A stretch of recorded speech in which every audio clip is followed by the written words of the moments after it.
Bring my focus towards AI. आपने AI Sure. की भी ये करी है। Sure. काफ़ी सारा डिस्कशन ये चलता है कि AI eventually will become a threat. आपको लगता है आने वाले समय में या in the near term we should expect a very big crash? Education has 0% role in success. मैं वहाँ पे था, मैं I was there on day zero और मैं अपने आप को लकी मानता हूँ कि आई वाज देयर। 3 चीज़, एक लीमन ब्रदर्स हुआ क्यों, वो क्विकली समझ देते हैं। I was the youngest, one of the youngest vice presidents on Wall Street with amazing salary bonus. क्यों? लास्ट 10 साल में जितने पैसे नहीं छापे अभिषेक, उतना उन्होंने फ्री में छापा। रियली थिंक सच्ची सच्ची बताना Yeah. कि मल्टीपल डिग्रीज करना या जितने ज़्यादा आपने डिग्रीज किए हैं, इज इट रियली इंपॉर्टेंट? क्या ये बहुत ज़्यादा ज़रूरी है for any person to run business? Education has 0% role in success. बिल्कुल रोल नहीं है। 0%, नॉट इवन 1%। ठीक है। तो ऐसा ऐसा कहा जाता है कि कभी-कभी लाइफ में आप भटक जाते हो। तो मेरा वो फेज़ था कि जब हम डिस्कवर कर रहे थे कि अपना इनर सेल्फ क्या है, इनर कोर क्या है। एंड कभी-कभी ऐसा होता है कि माँ-बाप का आशीर्वाद है, सरस्वती माँ का आशीर्वाद है, knowledge comes easy. 16 degrees important नहीं है। एक साथ 3 कॉलेज करना, एक साथ जॉब करके 4 सर्टिफिकेशंस लेना, वो स्ट्रगल इंपॉर्टेंट है। तो फॉर एग्जांपल मैं उदाहरण पे देता हूँ, इंजीनियरिंग किया वीजेटी आईआईटी बॉम्बे से। और ये स्टोरी इसलिए शेयर करता हूँ कि it is not the degree, it is the struggle जो आदमी को सक्सेस बनाता है। लीमन ब्रदर्स इन्वेस्टमेंट बैंकिंग में 60 आवर्स अ वीक की जॉब करना, उसमें CFA level 1, CFA level 2, FRM, GRE, GMAT, TOEFL, ये सब क्रैक करना टॉप लेवल पे और वहां से अच्छा कमाई करके अच्छा बोनस निकालना। तो ये स्ट्रगल ने मुझे आज सक्सेसफुल बनाया है। तो it is not degrees, degrees have 0% importance. मैं और एक चीज ऐड करूंगा, आप जितने भी लोगों ने आपने नाम लिया है, यूजुअली दे कम फ्रॉम बनिया गुजराती मारवाड़ी फैमिली। उनकी एजुकेशन जन्म से चालू हो जाता है। अभिमन्यु का एजुकेशन पेट में चालू हुआ कि चक्रव्यूह, उसने आधा सुना क्योंकि उसकी माँ ने आधा सुना। एजुकेशन संस्कार से, एनवायरमेंट से आता है। पॉइंट टू हम बोलते हैं कि भाई आप देख लो, बिल गेट्स ड्रॉप आउट है, मार्क जकरबर्ग ड्रॉप आउट है। भाई वो कौन से कॉलेज में गए, वहां पे जाने की आपकी औकात या आपकी एबिलिटी है, वहां पे जाके वो विलिंगली ड्रॉप आउट हुए। हमारे यहाँ के बच्चे, अरे हम रामालाल बाबूलाल विठमलाल कॉलेज में जाएंगे, वहां से ड्रॉप आउट हो गए तो नहीं। तो एबिलिटी, हंगर, स्ट्रगल, ये सक्सेस देता है। वाह। आपने एक बात करी, लेमन ब्रदर्स में आपने 60-60 घंटे आप काम कर रहे थे फॉर ये वीक, करेक्ट? ये मुझे एक चीज़ बताइए, 2008 में क्या आप लेमन ब्रदर्स में थे? यस। वाह। तो मुझे ना आप थोड़ा सा एक्सपीरियंस के थ्रू रन कीजिए, बिकॉज हमारे इधर specifically stock market and finance में बात बड़ी की जाती है कि 2008 में एक बहुत बड़ा क्राइसिस आया जिसके चक्कर में मेल्ट डाउन आया, ग्लोबल मेल्ट डाउन आया। एंड इसके तो पिवटल में सबसे आगे लेमन ब्रदर्स था। तो थोड़ा सा बताइए क्या एक्सपीरियंस था, कुछ ऐसी चीज़ बताइए जो शायद लोगों को जानने में क्यूरियोसिटी हो कि दिस बिल्कुल was exactly what was the ground reality, हम जानना बिल्कुल, चाहेंगे। मैं वहां पे था, मैं I was there on day zero और मैं अपने आप को लकी मानता हूँ कि आई वाज देयर। 3 चीज, एक लीमन ब्रदर्स हुआ क्यों, वो क्विकली समझ देते हैं। लालच, there is a phenomena called as pig, और ये पीआईजी मैं आपको समझाता हूँ। और जितने भी लास्ट 100 ईयर्स में क्राइसिस आए और अगले 1000 साल में क्राइसिस आएंगे, सब में आपको ये पिग दिखेगा अभिषेक। ओके, पीआईजी को पीछे से स्टार्ट करते हैं। जी इज ग्रीड, के बबल, ग्रीड, गुस्सो। जी के बाद आता है आई, इग्नोरेंस। सबको क्रिप्टो लेना है, क्रिप्टो लो। सबको गुड़गांव में फ्लैट लेना है, गुड़गांव में फ्लैट लो। क्या फेयर वैल्यू है, क्या लॉजिक है, नहीं। एंड लास्ट में जब फटता है तो पी इज पैनिक, तो ब्लाइंड में सेल करो। तो ये पिग सिंड्रोम ट्यूलिप क्राइसिस में हुआ था डच में 18 सेंचुरी में, लीमन ब्रदर्स में हुआ था। आगे भी आपको दिखेगा इंडिया में या जिधर भी बबल बस्ट होता है। ग्रीड, लालच, फिर इग्नोरेंस, रियल वैल्यू मालूम नहीं और आप पैनिक करते हैं। तो ये लोग ने क्या किया, जितने भी होम लोन्स थे, होम लोन्स अनडिजर्विंग लोगों को दिया। मैं शॉर्ट में समझाता हूँ। और वो मैनिपुलेट करके होम लोन्स दिया, और एक ही फिलोसॉफी था, जैसे हम इंडिया में बोलते हैं ना, भाई प्रॉपर्टी का भाव गिरने वाला नहीं है, आप ले लो लोन्स, आप ले लो लोन्स, ले लो लोन्स। और वहां पे एक टाइम ऐसा आया कि प्रॉपर्टी के भाव गिरने लग गए, लोगों की जॉब नहीं थी तो वो ईएमआई पे नहीं कर पाए। और फिर वो लोग ने ये लालच में लोन्स पे, आपने 10 रुपए का लोन लिया, उस पे $1000 का सट्टा खेला, जिससे हम कहते हैं मॉर्गेज बैक सिक्योरिटीज। तो वो ग्रीड के कारण लीमन ब्रदर्स फट गया। वहां पे ग्रीड आया, इग्नोरेंस आया। अगर तभी मार्केट पैनिक नहीं करता, एक साल लिक्विडिटी रहता, तो अगर पैनिक नहीं करता तो लीमन बच भी जाता। तो ये पिग प्रिंसिपल ने लीमन को मारा, इकोनॉमी को बर्बाद किया, और यही आप देखेंगे हमेशा आगे होगा। वाह। And how was your experience, आप जब उस समय पे थे वहां पे? मैं एक चीज शेयर करूंगा, आज के यूथ को इंस्टेंट सक्सेस चाहिए, बुरा नहीं है। हम देखते हैं इंस्टाग्राम में कि भाई मुनावर है, एलविश है, वो सुपरस्टार्स बने। किसी को मालूम नहीं उन्होंने क्या स्ट्रगल किया, कितना रोए, कितना खून पसीना, वो दिखता नहीं। सबको फर्जी जमता रहा जैसा सीरीज करना है। आप इमेजिन करो, आपकी जॉब चली गई, कंपनी बैंकरप्ट हो गया। मैं 3 महीना गया बिना पगार का, मेरी पूरी टीम वीम छोड़ गई थी। क्या करते, सीखना है, मुझे भूख था। 3 महीना गया बिना पगार का, वहां पे सिस्टम संभाले, क्लाइंट से बातचीत किया, कोर्सेज थे हमारे इंटरनेट पे, वो किया। 3 महीने बाद एक जापानीज बैंक आता है और एक टेक ओवर करता है। और अभिषेक जी कितने रुपए में टेक ओवर करता है, गेस करेंगे? 1 पाउंड, 1 पाउंड। ये लाइफ का दूसरा सबसे बड़ा लेसन आपके पॉडकास्ट में देता हूं। जिसके पास लिक्विडिटी और कैश है, क्राइसिस के टाइम पे वो करोड़पति है। क्योंकि जब आप तकलीफ में हो तो आप अपनी प्रॉपर्टी भी आधे भाव में बेचोगे, आप अपनी ज्वेलरी आधे भाव में बेचोगे। तो लीमन ब्रदर्स को ऐसा क्राइसिस था कि भाई मेरा सॉफ्टवेयर क्लाइंट लिस्ट कोई संभाल ले, मेरे एम्प्लॉयज को कोई संभाल ले। तो पवई में इतना बड़ा बिल्डिंग है, यूके में इतना बड़ा ऑफिस है, 1 पाउंड में बेचा, विद द कंडीशन कि 6 महीना एम्प्लॉयज को संभालोगे और रेगुलेशन का जो भी आता है वो आप संभालोगे। यानी 1 पाउंड में एक छोटे मछली ने बड़े मगरमच्छ को खा लिया, क्योंकि उसके पास तकलीफ के टाइम पे कैश था। तो मैं यहाँ 3 महीने बैठा था, तो आया मेरे पास से जापानीज बैंक और बोलता है, यार तुमको तो सब पता है, तुम्हारे आजू बाजू टीम वाले तो है नहीं, तू क्या लेगा? मैं बोला 10 टाइम्स सैलरी लूंगा और वाइस प्रेसिडेंट का टाइटल लूंगा। तो at the age of 23 I was the youngest one of the youngest vice presidents on Wall Street with amazing salary bonus. क्यों? वो 3 महीना भूख था, फ्री में काम किया, बिल्ड किया इसके लिए। Wow, wow, wow. एक चीज बताइए कि जब लेमन का क्राइसिस हुआ, इसी के पहले शायद Bear Stearns went under, yes, correct? Yes. क्या आपको लगता है कि बेयर स्टर्न्स को बचाया जा सकता है, in case you have some insights around that? बिल्कुल, बेयर स्टर्न्स को नहीं बचाया जाता था क्योंकि गवर्नमेंट वहाँ पे पब्लिक के गुस्से को शांत करना चाहती थी। पब्लिक हमेशा ये गुस्से में था कि यार आप गवर्नमेंट, आप बड़े-बड़े लोगों को बचा रहे हो, तो उनको एक एग्जाम्पल बनाना था। तो जेपी मॉर्गन चेस आया बचाने को बेयर स्टर्न्स को, लेकिन उसने जो वैल्यूएशन दिया कि एक शेयर $2 का, जिसका कीमत बहुत ज़्यादा था, तो बेयर स्टर्न्स ने नहीं बोला, डील नहीं हुआ एंड गवर्नमेंट ने भी सपोर्ट नहीं किया। लेकिन उसका फिर डोमिनो इफेक्ट आया, लीमन भी गिरा, लीमन का डोमिनो इफेक्ट, फिर पूरा इकोनॉमी गिरा, then government had to step in and give a lot of loans और यहाँ पे ये मिलेनियम का सबसे बड़ा फ्रॉड हुआ है।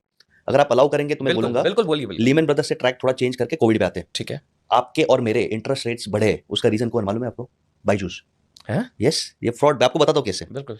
कोविड के टाइम पे लोगों के पास जॉब नहीं, यूएस गवर्नमेंट ने क्या किया, लास्ट 10 साल में जितने पैसे नहीं छापे अभिषेक, उतना उन्होंने फ्री में छापा और यूएस का डॉलर का दादागिरी चलता है। अब छाप के बैंक्स को दिया और बैंक्स को क्या बोला, कोई भी छोटा बिजनेसमैन लोन मांगता है दे दो, कोई भी घर चलाने के लिए पर्सनल लोन मांगता है आप दे दो। बैंक्स भी ग्रीड के चक्कर में क्या करते हैं, वो लोन्स दिए, लेकिन सबसे बड़े लोन्स बड़े कंपनीज को दिए, सॉफ्ट बैंक को, टाइगर कैपिटल को।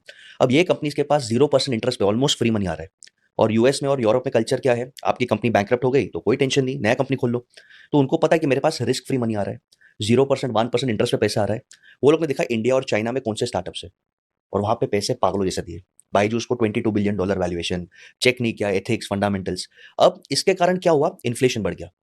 अब ये पैसे बांटने के कारण प्रॉपर्टी जो 1 करोड़ का था 10 करोड़ का हो गया। पैसे फ्री में बांटने के कारण जो कंपनी का वैल्यूएशन शायद 1 बिलियन भी नहीं था, आज बायजूस ऑलमोस्ट खत्म है, 22 बिलियन पे था। बायजूस ने वो पैसे से क्रिकेट का टाइटल स्पॉन्सर, इन्फ्लेशन और बढ़ाया। बायजूस ने वो पैसे से इंजीनियर 10 लाख का तेरे को 20 लाख दे तो आजा, कोचिंग क्लास तेरा औकात 100 करोड़ है, मैं तेरे को 1000 करोड़ दे तो आजा। तो वो लोग ने मार्केट में इन्फ्लेशन बढ़ाया।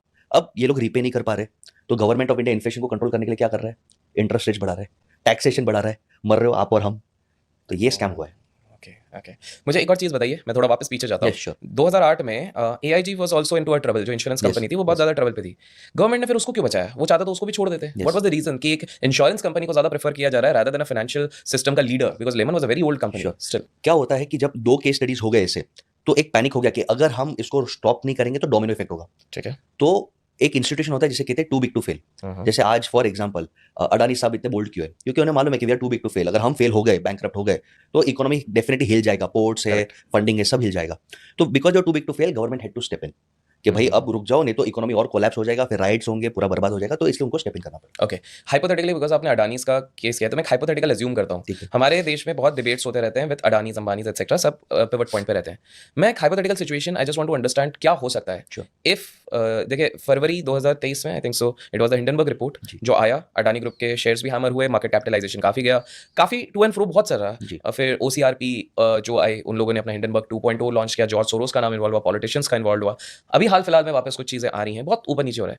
Hypothetically if I assume although it is too big to fail, अगर Adani group goes under, which is obviously I don't think so it's possible, जी। but मान लीजिए हो जाता है, what kind of impact it would have on our economy? Economy को क्या होगा? क्योंकि एक ग्रुप से डू यू रियली थिंक पूरी इकोनॉमी शटर हो जाएगी? नहीं, एक ग्रुप नहीं है, लेकिन इसके पास जो फंड्स है, जो कंट्रोल है, जो कॉन्फिडेंस है, वो हिल जाएगा। आज आप देखो स्टॉक मार्केट का एक सिग्निफिकेंट छोटा परसेंटेज उनके शेयर्स में लगा हुआ है। देश के काफी पोर्ट्स है, काफी एम्प्लॉयमेंट है, और अडानी सिर्फ इंडिया से रिलेटेड नहीं है। हमारे इंडिया जितने भी रिलेशंस बाहर बनाने जाते हैं, तो वहाँ पे अडानी ग्रुप प्रेजेंट है। किधर हमको पोर्ट बनाना है, किधर हमको माइनिंग करना है ऑस्ट्रेलिया में, तो वो ब्रांड इमेज भी जो हिट होगा, ऑलरेडी हिट हुआ है, लेकिन जो हिट होगा it is too big to disastrous. और फिर क्या होगा, हर बड़े प्लेयर पे वो अटैक होगा। जैसे वापस जीआईपी पिग प्रिंसिपल आएगा, एक डूबा पैनिक बढ़ेगा, पैनिक बढ़ेगा तो मैसिव ब्लड बात होगा स्टॉक मार्केट्स पे। और आप आज की तारीख में देखो, मेरा दूसरा बड़ा स्टेटमेंट, इंडियन एंटरप्रेन्योर्स टॉप 5% को छोड़ दो, उसके अलावा कोई बिजनेस में पैसा नहीं कमा रहा है। मैं तो 50,000 बिजनेसमैन को मिलता हूँ हर साल, ये लोग पैसे कमा रहे स्टॉक मार्केट के थ्रू। कोविड के बाद सबको इजी मनी का आदत हो गया है, तो जो टॉप 10 लोग हैं वो बिजनेस में कंसोलिडेट कर रहे हैं। आप देखो, मैं आपको बोलता हूँ इंडिया का सबसे शॉकिंग फैक्ट, जो आपके ऑडियंस दिखेंगे उनके आंख में आंसू आएंगे कि इंडिया अब डेमोक्रेसी नहीं रहा, इंडिया अब ओलिगार्की है। ओह, हाँ। Just like Russia. हाँ, उसका रीजन मैं आपको बोलता हूँ। एयरलाइंस कौन कंट्रोल करता है? टाटा और इंडिगो। तो भाई where is the competition? IndiGo को करार दे गया है वर्ल्ड्स वर्स्ट एयरलाइन, सर्वे किया गया था, तो भी उसका बाल बाका नहीं है। तो आप हर इंडस्ट्री में देख लो ऐसे कंसोलिडेशन हो रहे हैं। करेक्ट। सीमेंट इंडस्ट्री में देख लो कौन है, सिर्फ अडानी है और अल्ट्राटेक है बस। हाँ। तो हर इंडस्ट्री में से कंसोलिडेशन हो रहा है, तो बीच के लोग क्या करेंगे? उनके पास धंधा नहीं है, उनके पास पैसा नहीं है, ये लोग ने पैसे डाले स्टॉक मार्केट में और उनका घर अब स्टॉक मार्केट पे चल रहा है। जिस दिन स्टॉक मार्केट इतना बड़ा क्रैश हुआ, आप देखो क्या डिप्रेशन, क्या फाइनेंशियल लॉस, क्या ब्लड बाथ राइट्स होना है, आप देख लेना। जब आपने क्रैश की बात करी दी है, डू यू एक्सपेक्ट, बिकॉज आपने काफी ज्यादा फेजेस देखे हुए हैं, जी। क्या आपको लगता है आने वाले समय में या in the near term we should expect a very big crash? Not a very big crash, Okay. But decent correction 100%। दो रीजन है। आई पर्सनली बिलीव कि बहुत ज्यादा ओवर वैल्यूड इकोनॉमी और वैल्यूशन है। जो ठीक है। स्टॉक प्राइस है, पीई रेशियो जो हम बोलते हैं, प्राइस टू अर्निंग रेशियो, मेरे हिसाब से फेयर 20-25 है, कुछ कुछ स्टॉक्स का 50-100 है। तो वो सस्टेन नहीं होगा। पॉइंट टू, भाई एक रियल पुष्पा, रियल गुंडा यूएसए में आ रहा है, ट्रम्प दादा, और वो झुकेगा नहीं साला। वो पागल है, ऑलरेडी धमकी दे दिया कि भाई डॉलर को तुमने छेड़खानी किया तो मैं 100% टैरिफ मार दूंगा। तो he is so volatile, and उसको देख के लोगों को कॉन्फिडेंस आता है। तो जितने भी फॉरेन फंड्स हमारे यहाँ पे इन्वेस्टेड है, वो धीरे धीरे निकलना चालू हो जाएंगे कि भाई better to be in USA, make America great again, वहां पे अच्छे रिटर्न्स आ रहे हैं। तो फंड्स कम होगा, वो पॉलिटिकल रिस्क है। Plus India is in a very delicate position. India बहुत मेहनत कर रहा है टू बी चाइना +1। इंडिया मेहनत कर रहा है कि सर्विसेज में हम नंबर 1 है, मैन्युफैक्चरिंग में नंबर 1 बने। बट रियलिटी आज इंडिया का ऐसा है कि ग्रोथ स्टंटेड है। रिसेंट नंबर्स भी आए, डिसअपॉइंटिंग थे। और इन्फ्लेशन कितना हाई है। हम इन्फ्लेशन, आपको लगता है अभिषेक 7-10%? आप एजुकेशन के रेट्स देख लो, अच्छे स्कूल के, हॉस्पिटल के रेट्स देख लो। जो ओल्ड लोग हैं जो बोलते हैं सर हमारे पास 5 लाख का हेल्थ इंश्योरेंस है, ये 5 लाख में कुछ नहीं होगा, 2 दिन में हॉस्पिटल के बाहर लात मार देंगे कोई क्रिटिकल इलनेस हुआ तो इन्फ्लेशन इतना हाई है, ग्रोथ नहीं है, और बिजनेस करना अब इजी नहीं है। या तो फंडेड स्टार्टअप्स कमा रहे हैं, या तो टॉप 5 प्लेयर्स कमा रहे हैं, बीच वाले एमएसएमई डिस्टर्ब हो रहे हैं। तो इंडिया का फ्यूचर ब्राइट नहीं है। तो स्टॉक मार्केट में अगर एक भी झटका हुआ तो वो सस्टेन नहीं कर पाएगा। Okay, it won't be able to sustain. जी। तो अगर मुझे एक चीज़ बोलिए, आपने कहा कि वैल्यूएशंस काफ़ी ओवर वैल्यूड है, कोई ऐसा स्पेसिफिक सेक्टर आपको दिखता है जो आपको लगता है कि यार at this point of time बहुत ज़्यादा हाइप्ड हो चुका है, and maybe in the near future, maybe in a few months और few years it is bound to face repercussions? एक सेक्टर नहीं, एक थीम बोलता हूँ। थीम, हाँ, थीम बोलिए। Tech. Tech is darling of the world. Correct. Invest tech में करना चाहिए। बिल्कुल। लेकिन आजकल कोई भी चीज में टेक करके आप वैल्यूएशन ले सकते हो। जैसे I am a cloth tech company, cloth के अंदर मैंने एआई डाल के नैनो बैट्स कर दिया, पिच कर दिया, तो हाई वैल्यूएशन मिल जाता है। करेक्ट। तो जो टेक थीम का जो अब्यूज हो रहा है, लोगों को समझ में नहीं आ रहा है, तो वहां पे मुझे लगता है ओवर वैल्यूएशन है। अगेन आई बिलीव प्रॉपर्टीज का प्राइस आप देखो, दिल्ली में, साउथ मुंबई में, बैंगलोर में 1 लाख 2 लाख रुपया स्क्वायर फीट टच हो गया। करेक्ट। और लॉजिक तो ये है कि लैंड फाइनाइट है, बट कितना सस्टेनेबल है ये, और कितने लोग को अफोर्ड होगा। इंडिया का सबसे बड़ा चैलेंज, लीडरशिप के लिए सबसे बड़ा चैलेंज यही है कि top 1% are getting super rich correct. because they have money, power, connections. बिल्कुल। The bottom 20% are getting lot of benefits, मिलना भी चाहिए, बट रेवड़ी ज्यादा हो रहा है। Correct. तो बीच के जो हमारे 50-60% लोग हैं ना, वो फ्रस्ट्रेट हो रहे हैं। और जब मिडिल ये क्लास। गैप बढ़ता है, हम्म। और जब ये गैप बढ़ेगा, the haves and have nots, social unrest बढ़ने वाला है। हम्म। ये इंडिया का सबसे बड़ा चैलेंज है। ठीक है, तो आपने जब टेक की बात करी है, let me bring my focus towards AI. आपने एआई Sure. की भी ये करी है। Sure. काफी सारा डिस्कशन ये चलता है कि AI eventually will become a threat. ये एक बहुत बड़ा थ्रेट होगा। इलॉन मस्क स्टार्टिंग में स्टेटमेंट्स देते थे कि यार एआई दुनिया के लिए खतरा है, और बाद में फिर but later on he himself adopted that, gore किया जो बोलते Yes, हैं, Grok. एक्स पे वो यूज कर रहे हैं, एंड काफी ज्यादा वो कर रहे हैं। आपका पर्सपेक्टिव क्या है on AI based on your analysis? I think AI is here to stay. Better to accept than to fight. AI को फ्रेंड बना लो। जी। बिजनेस में डेटा एनालिसिस जो आपको 4 आदमी लगते हैं, एआई करके दे सकता है। ठीक है। मार्केटिंग ट्रेंड्स, कंटेंट लिखना, तो एआई को यूज करो। लेकिन जितने भी कंपनीज आज एआई में काम कर रहे हैं, एनवीडिया को छोड़ दो, ऑल कंपनीज, या ओपन एआई को छोड़ दो, ये जो 2 लीडर्स उनको छोड़ दो, all are in massive losses. क्योंकि वो लर्निंग जो कर्व है ना, उसमें जो इन्वेस्ट करना पड़ता है, वो आप रिकवर कैसे करोगे किसी को आइडिया नहीं है। कभी कभी होता है ना, फर्स्ट मूवर इज गुड, कभी कभी बोलते हैं ना, leading edge is bleeding as.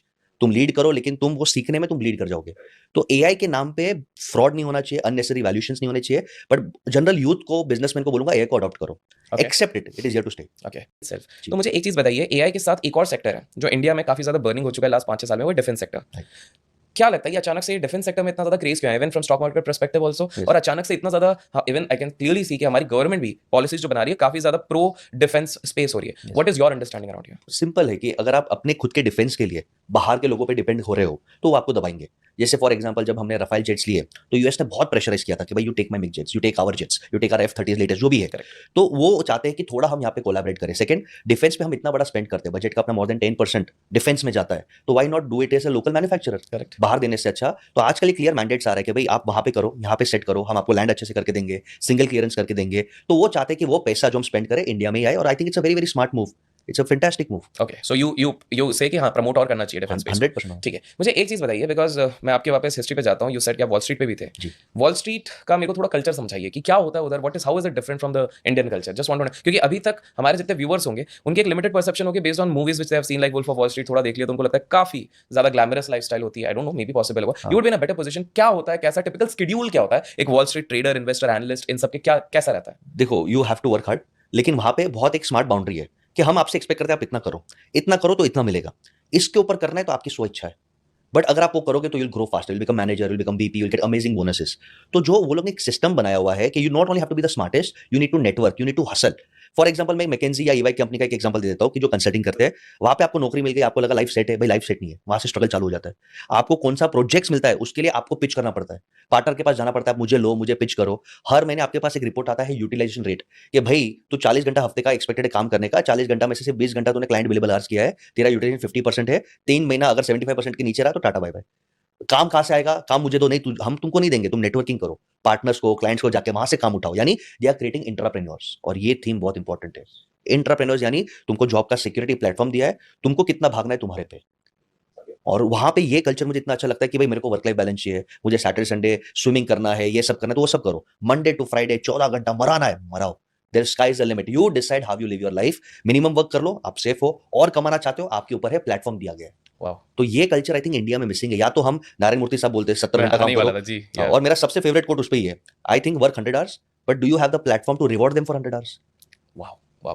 क्योंकि यही वाली जो चीज़ आपने बोली, मैंने एक बार हाँ। कैलकुलेशन किया था कि आई थिंक शाह साहब ऑफ कोटक ने भी यही स्टेटमेंट दिया था कि you should work for so many hours. Narayana Murthy ji जैसे 80 आवर्स उन्होंने कहा था। हाँ। तो मैं जस्ट कैलकुलेट कर रहा था कि सर की सैलरी थी 16 करोड़ रुपए, हम्म। तो उनका तो पर आवर वैल्यू ऑलमोस्ट 36,000 रुपए हो रहा है। हाँ। तो अगर 1 घंटे का 36,000 रुपीज़ मिले तो भाई 80 आवर्स काम करने 100 में क्या है? घंटा 100 करो। घंटे कर सकते हैं। बट एक आम इंसान जिसकी महीने की सैलरी शायद उतनी होती होगी, तो obviously it won't be feasible for that person to work for that long. आप दो बोनस दो उसको, आप हाँ, उसको वो कल्चर इंसेंटिव लेकिन दो। है नहीं ना हमारे इधर। और आप, मजे की बात, नारायण मूर्ति साहब, I admire him, Sudha correct. Murthy amazing. उनकी बेटी का शादी यूके के एक्स प्राइम मिनिस्टर से हुआ, ऋषि सुनक साहब से। उनकी ग्रैंड डॉटर को करोड़ों के इन्फोसिस के शेयर्स मिलते हैं, डिविडेंड मिलते हैं, वो आपके 70 घंटे। आप समझ रहे हो? तो ये गलत है भाई। आप ऐसे प्लेटफॉर्म दो मुझे। इन्फोसिस में आप 50 जन का नाम बना दो जो मैनेजर लेवल के नीचे है, who have taken 12 lakh bonuses. आपको नहीं लगता वो लोग सैटरडे संडे काम करते रहेंगे, प्रोजेक्ट पे डिप्लॉयमेंट नहीं करते रहेंगे? तो क्यों नहीं मिलता? तो ये जो हमारा कल्चर है, ये यूएस में भी है, बट वॉल स्ट्रीट में इसको क्रैक किया गया कि if you work hard you will rise fast, you will get more bonuses, you will become a partner, you will get percentages, you will get perks. तो यहाँ पे यूएस में वो उन्होंने क्रैक किया है।